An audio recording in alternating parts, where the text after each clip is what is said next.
Greetings from LA, my dear friends. This is Daisuke, and I very much hope that this video finds you well and in very good spirits wherever you are in the world. And today, if you don't mind, I would very much like to continue on with our journeys, our discussions, our discoveries, and our explorations with respect to the very recently established line or subline in association with Criterion and the Criterion Channel, and also JANUS Films. And this is the line known as JANUS Contemporaries. And on this occasion of this early part of 2024, we are seeing more films released under this line. Very exciting, especially for me, because I'm finding that for the JANUS Contemporaries lineup that we've seeing thus far from the very tail end of last year now into this year, 2024, there are a number of films that I had not been able to see up to now. And so this lineup, the JANUS Contemporaries lineup, is really very impressive, and I'm very grateful to be able to now be able to watch these films under this label being made courtesy of these great Blu-ray releases for us. Together with the Criterion Collection releases. So now in the tradition of this now recently established JANUS Contemporaries lineup, we have one of the new Blu-ray releases for this year, 2024. And this is a film which is described as being from the year 2023. And the filmmaker is Christian Petzold. And the name of the work is, and I understand that the name of the work in German is, please pardon me for my very poor pronunciation of the language, I hope you can forgive me, but it's Roter Himmel, but as it's known under its English title, it is referred to as AFIRE.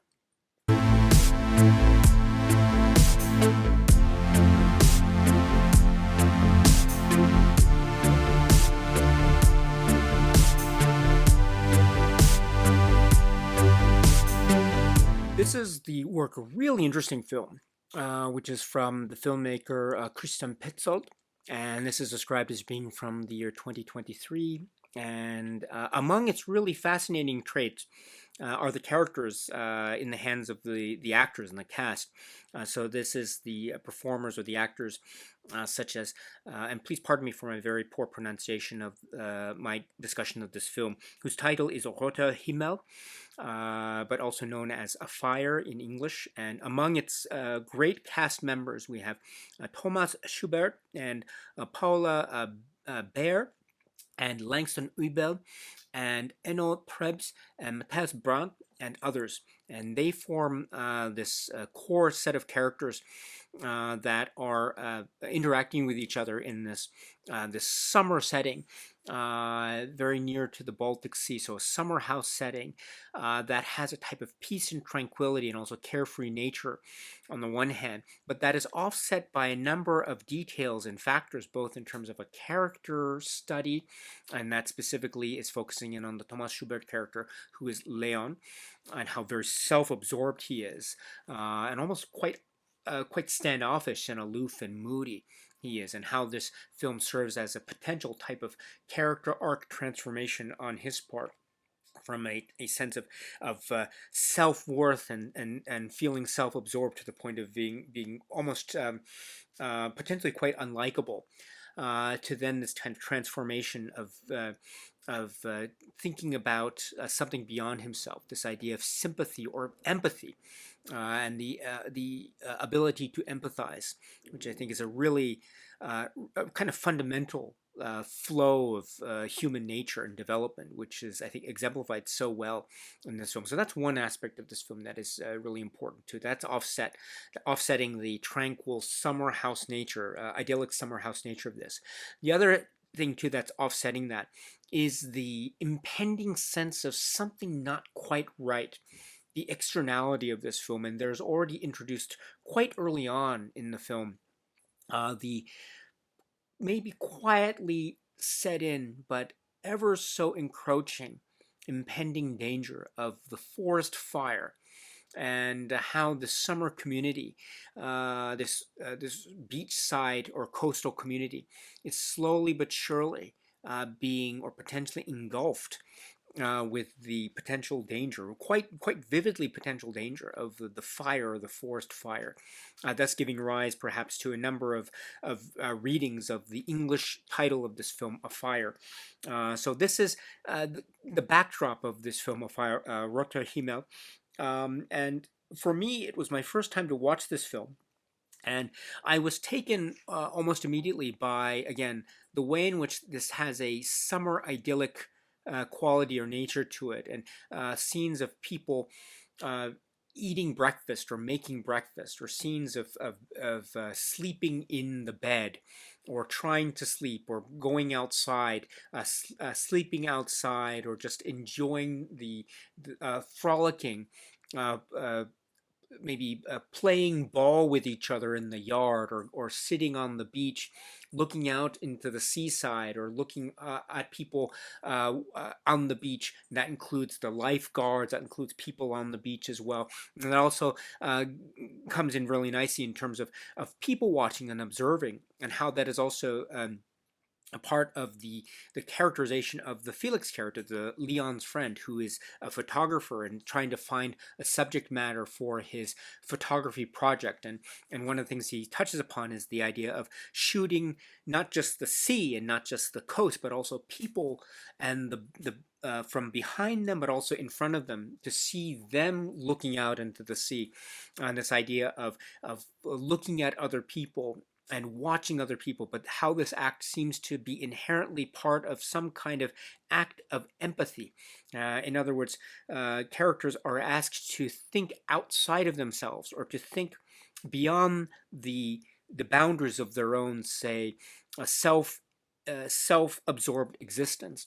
And perhaps that is the way that some of the characters that we will meet, such as Nadia, such as Felix, such as David, Helmut, and others, how they seem to be able to think outside of themselves, and maybe that's a way for them to uh, enjoy life for what that is worth. And it seems like in the little, say, suggestions, or maybe off-camera moments, or things that are slightly maybe on the periphery of the focal point of the film, those moments of seeming joy and happiness are perhaps part of the mode of empathy that these characters seem to be engaging with. Again, ideas or feelings or acts that seem to be outside of themselves, or they are able to think outside of themselves, which leads to maybe some form of fulfillment on their part. Now, this is very important. I mentioned this is on the periphery, maybe not in the center part of this, because our main character, or one of our main characters, is the Thomas Schubert character. This is Leon. This is the writer, the author character, who is one of the guests at the summer house,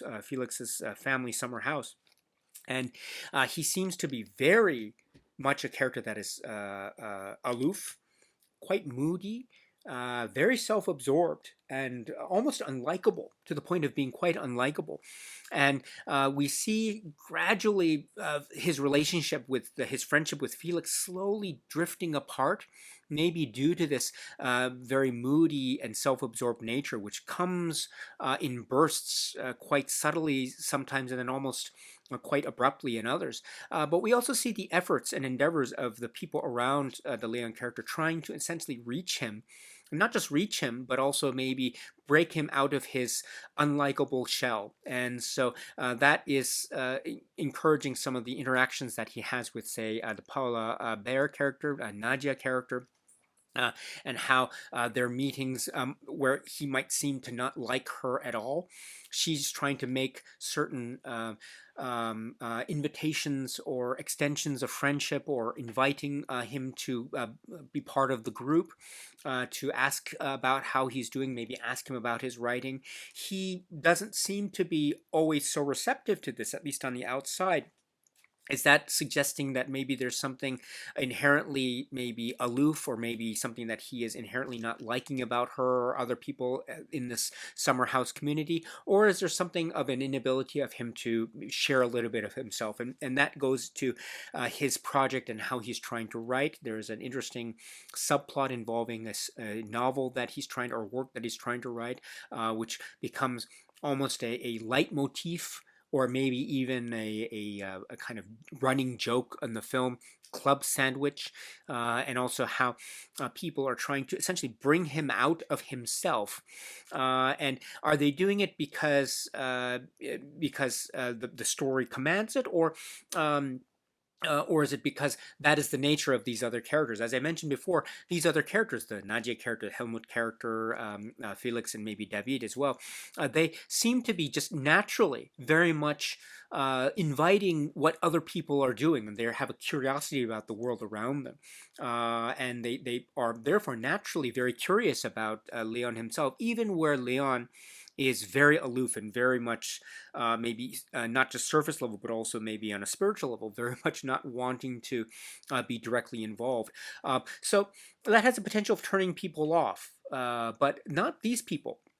And that is, I think, a really inspiring aspect of how they are trying to interact with Leon. And that is part of the way in which we, I think, can be part of Leon's experience as well. When I watch this film, when I watched it for the first time, so I've seen it a number of times now, but when I watched it for the first time, I found the Leon character to be very unlikable.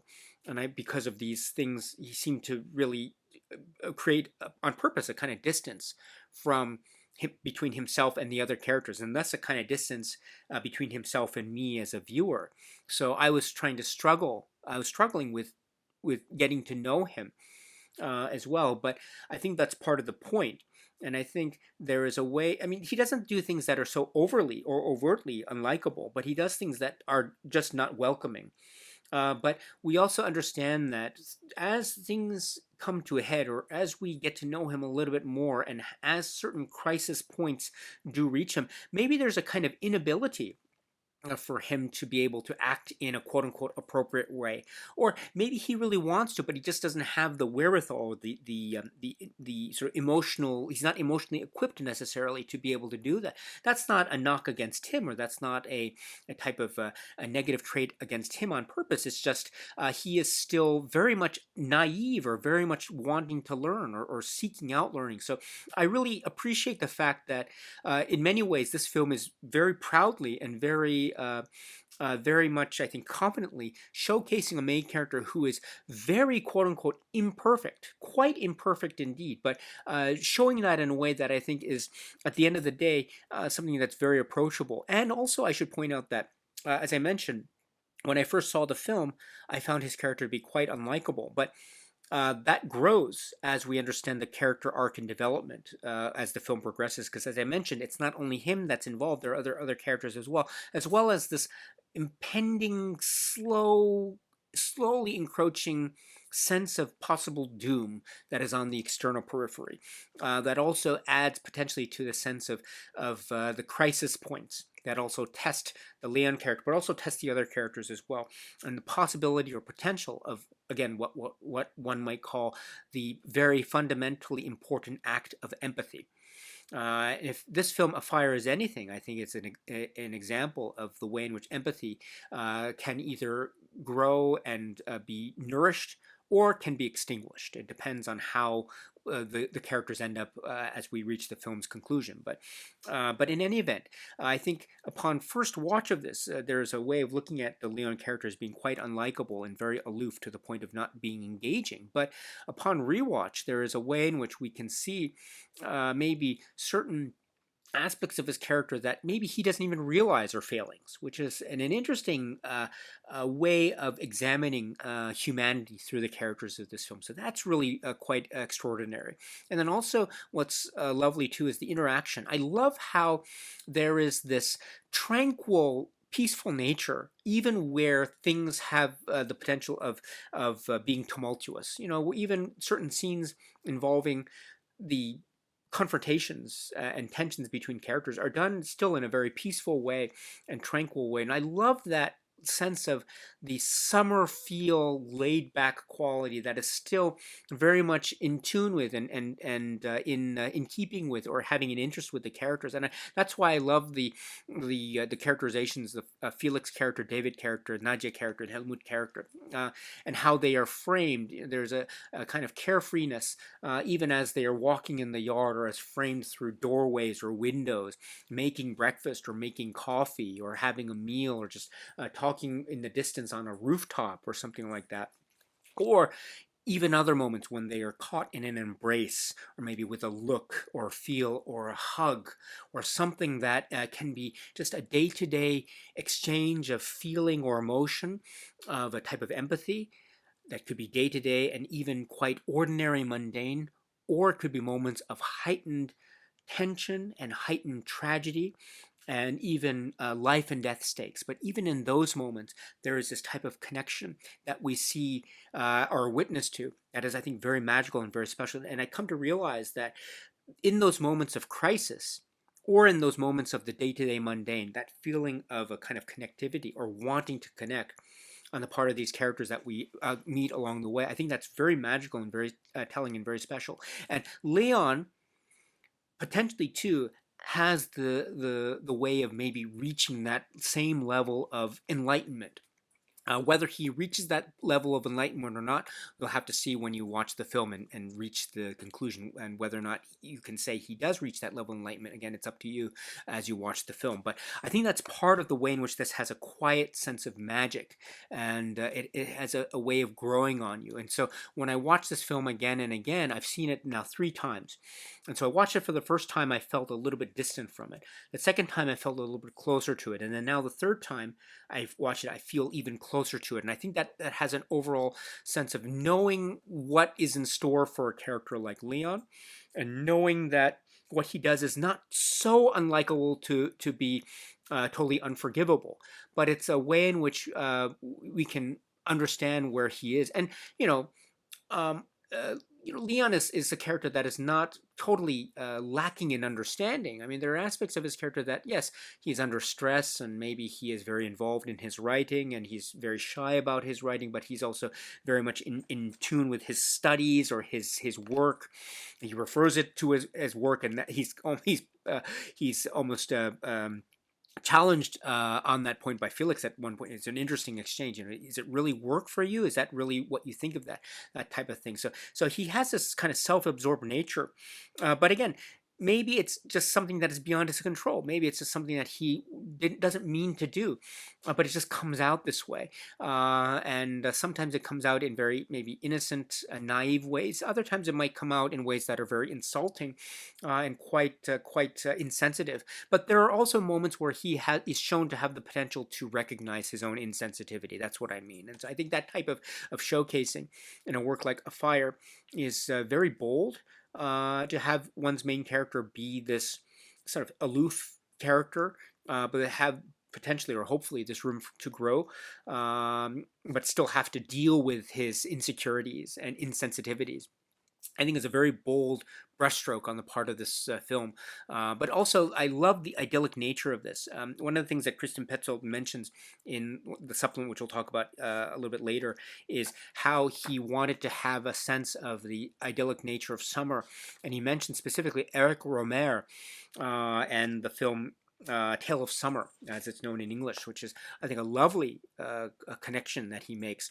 And there's a way that the relationships tend to drift like waves against the sand, and they kind of ebb and flow. So there's a potential for connection, but then they recede. The potential recedes, much like the waves recede back into the depths of the sea there. So I love this ability of, and also there's this idea of summer, of meeting people for the first time, but maybe it's chance encounter, maybe there's a limited time period, there's maybe a kind of fleeting sensibility, there's this magic idea of summer. It's idyllic, but also we know that it has to end sometime, but we just don't want it to end. So there's a magical, almost a nether space of summer being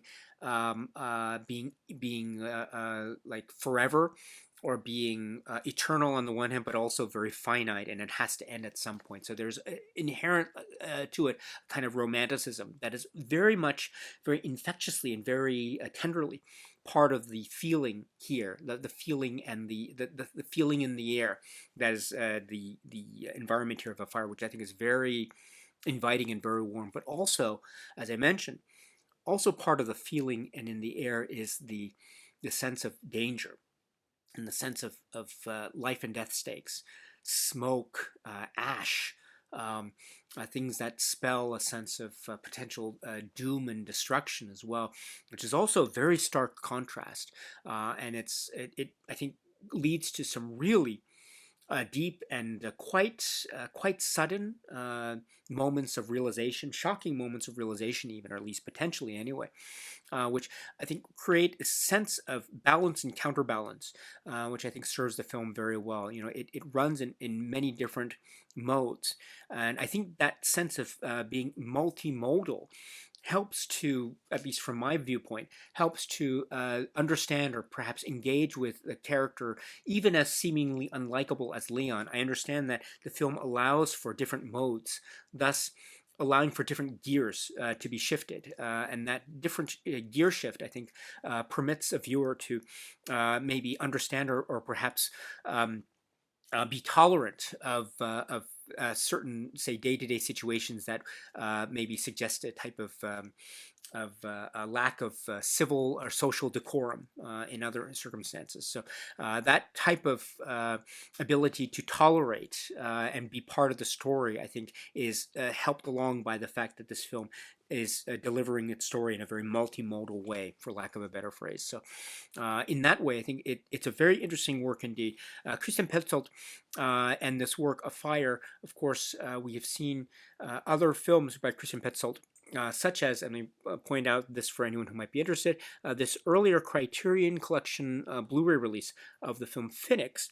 This is from the year 2014. So this is referred to a little bit in the discussion with Christian Petzold, which we'll talk about in terms of the supplements. But this latest release under the JANUS Contemporaries line is, again, one that I was watching for the first time. And I find myself very much engaged with it, and I think swept up by it. And I love the peaceful, tranquil nature of the summer and the coastal seaside. But there's just something not quite right. But at the same time, maybe I want to forget about it, and I just want to be living in the moment, as it were. And that type of yearning is something that allows me to access the film and then also engage with a lot of the highs and lows that the characters in this world are themselves engaging with. And when we realize those acts of empathy lead to some really dire and quite profound moments, I mean, those moments hit quite hard.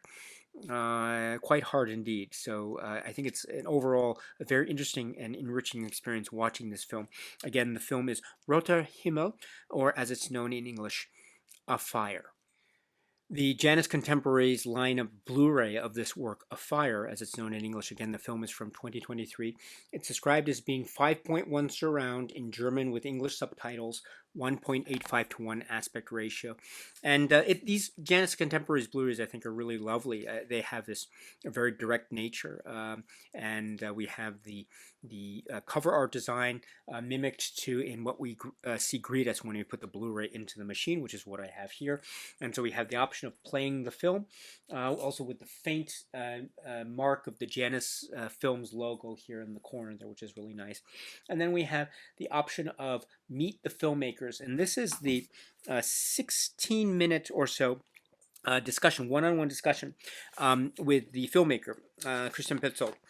And this is, I think, really great discussion. And as I mentioned, I should point out that I saw this film first with the Blu-ray, and then after I finished watching the film, I watched the discussion with Christian Petzold. And after watching the discussion with Christian Petzold, I was so curious to watch the film again. As I mentioned, I was a little bit distant when I first watched the film.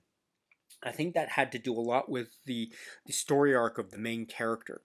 But when I heard what Christian Petzold had to say, that really got me thinking about how I could reread this film upon watching it again. And so after watching the Christian Petzold comments and then watching the film again, I got into it much more. And as I say, I've watched it now about 3 times, and so now I've gotten more and more into it. So I think the Christian Petzold discussion here, which is approximately 16 minutes, is really, really great for that and other reasons. So he does mention his career. He mentions that he has about 19 films, as at least at the time of making that discussion here, and one of which being this earlier film, which I'd mentioned in the Criterion Collection. Really, really splendid work. He mentions too about how he made this film sort of a very personal film.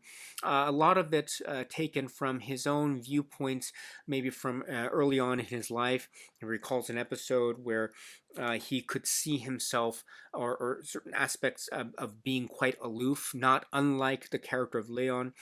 We see, for instance, Leon maybe asked to be a part of the summer, just something to do the day trip or something in the day, but he sort of stands off and refuses to be part of the conversation, part of the crowd at some points, especially early on in the film. And that's those sort of anecdotal moments are expressed too in Christian Petzold's own, say, description of his life or how he was inspired to make this story in the first place, which is, I think, really quite touching and moving because it acknowledges almost a just a almost a very almost charming sense of lack of self-awareness, which I think is, and I say charming because it is almost innocently naive, just how lacking in self-awareness, especially early on in the film, the character of Leon can be perceived to be, which makes it even more of, I think, an engaging experience and something which is not totally distant. And I can think too, my own life, and I can think of moments where I too was, and maybe still am, quite aloof and maybe standoffish for one reason or another. And so that type of anecdotal, maybe life story bit is makes for, I think, even more of a personal story, and thus the idea of having a character like Leon a front and center, warts and all, insecurities and all, I think is even more touching, and it therefore becomes something where we can begin to understand why he is like this, or we can try therefore to break that barrier, or maybe we can see his journey as to trying to break that barrier, even at moments where he is utterly bereft and lost and maybe emotionally ill-equipped to handle the situation. But that's not in any way suggestive of any type of purposeful ill will or malice necessarily, but it's just a kind of innocent, naive part of his character, which I find even more touching the more I realize it. Again, thanks to some of the anecdotes and comments from Christian Petzold in this commentary, or this interview here, which is really great. It really helps to ground the viewing of the film even more. Wonderful. And other aspects that he mentions too, which I mentioned also as well, comes from this discussion here. His references to Eric Romer and A Tale of Summer, for example, comes to mind. And so please note, however, that Tale of Summer, I should point out, is also released in a other Criterion release, which was also 2024, Eric Romer's Tales of the Four Seasons. So if you're looking to watch A Tale of Summer, which Christian Petzold references here in this discussion, you can look no further than the recent Criterion release, which is a really great release, by the way. I should point out, however, that be a little bit wary because Christian Petzold does talk about specific details of the plot of the Eric Romer film, A Tale of Summer. So if you haven't seen A Tale of Summer and you watch the Christian Petzold discussion, you might be spoiled a bit by the discussion of the film there. So if you want to resist spoilers for the Eric Romer film, A Tale of Summer, then I would suggest actually watching this first, and then you can watch the Christian Petzold discussion for AFIRE. But just keep that in mind. If you don't mind that, just that's okay. You can watch the discussion, but just keep that in mind. When you watch the discussion for from this Meet the Filmmakers discussion. But in any event, it's a great link because it is spiritual connection that I think is so helpful in terms of a further reading of AFIRE, the references with Eric Romer's work. So I think that's really valuable indeed. And then also just aspects of points of use of music. Again, the music is part of the world of the film, and he thought that was very important. So he makes some really touching references. In particular, there's a very touching reference he makes to the music of Sakamoto and the idea too of life and death. which is very profound, very profoundly laid on and applied in the context of the story of Fire. So that's very touching indeed. And also working with Hans Fromm in terms of the photography and look of this film and some aspects of shooting, say day for night scenes. And Christian Petzold mentions how this is, I think, a really great artistic choice because it also shows too a kind of dreamlike state. Day for night scenes have this almost subconscious way of seeming almost like a fantasy, and so there's also this way in which this idyllic summer nature is very much a kind of world of fantasy and frolic and this carefree nature, which may or may not be reflective of what is actually happening, which I think is really, really profound. It's a great detail about the intentional look of this film, which is great. And then aspects of his other body of work, Christian Petzold's body of work, which is also mentioned here, as I refer to. Please check out the separate Criterion release of one of his works, which is a really fascinating film. And then going into some quite. I mean, the entire conversation is brilliant, but examples of that are just his comments about death and ego.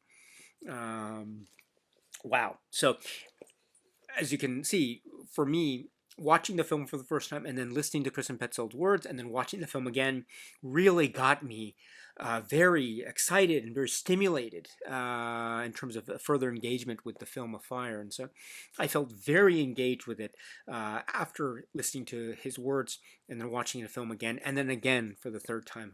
So I think this discussion is quite something quite fascinating and very excellent indeed. Again, just keep in mind just the discussion about the Eric Romer films, but if you already have this set, and you have AFIRE, maybe watch the set first, and then you can watch AFIRE. Just put it in that order. I mean, it's not, but if you don't mind being told about some of the details of the film A Tale of Summer, then please, of course, watch this great discussion.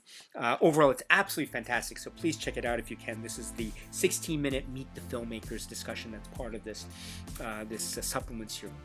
And then we have the trailer, which is also made available when you put in the player, or put the disc in the player, and then put the disc in and just go to the menu. So it's another great trailer, so please check that out if you can. And then I should point out too that the leaflet or the fold-out is part of this set here as well, and it's a 2-pager, and this is by Michael Joshua Rowan, AFIRE Writer's Retreat. So please watch the film first, and then you can read this really great write-up. I like these JANUS Contemporaries. The JANUS Contemporaries lineups, I mean, admittedly, they seem to be, admittedly, maybe they don't have as many pages as, say, the Criterion Collection spine numbered releases might have, or maybe there's the quantity of supplements, etc. But really, I love this because it's these wonderful encapsulations of these films. Again, films like AFIRE, films I'm watching for the first time, and the essay here is incredibly helpful.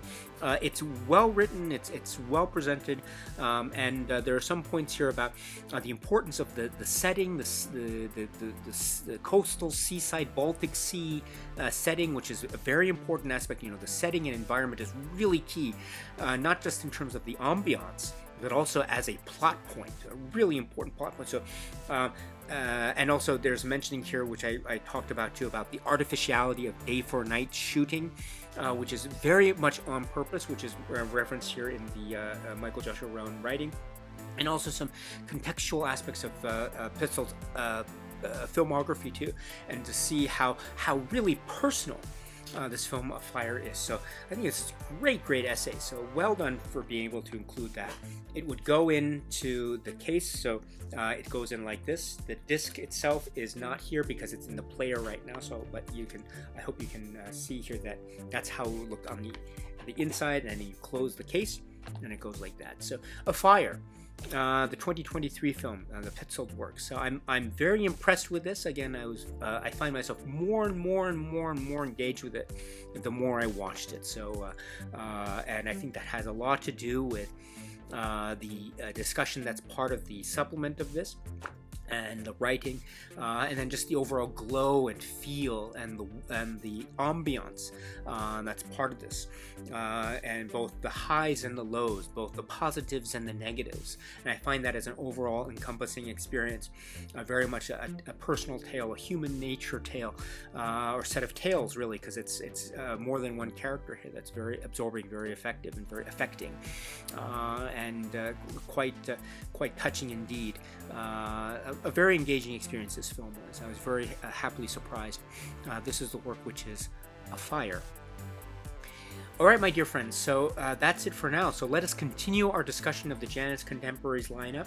I think it's a really exciting lineup, and I'm glad to see it continuing on into 2024. So I know that there will be future JANUS Contemporaries films to be released on Blu-ray, so let us keep the conversation going if that's okay with you. But until the next video, my dear friends, please continue to be happy and healthy and well, and please keep on watching a lot of great movies, including AFIRE, including other works in the JANUS Contemporaries lineup, and beyond.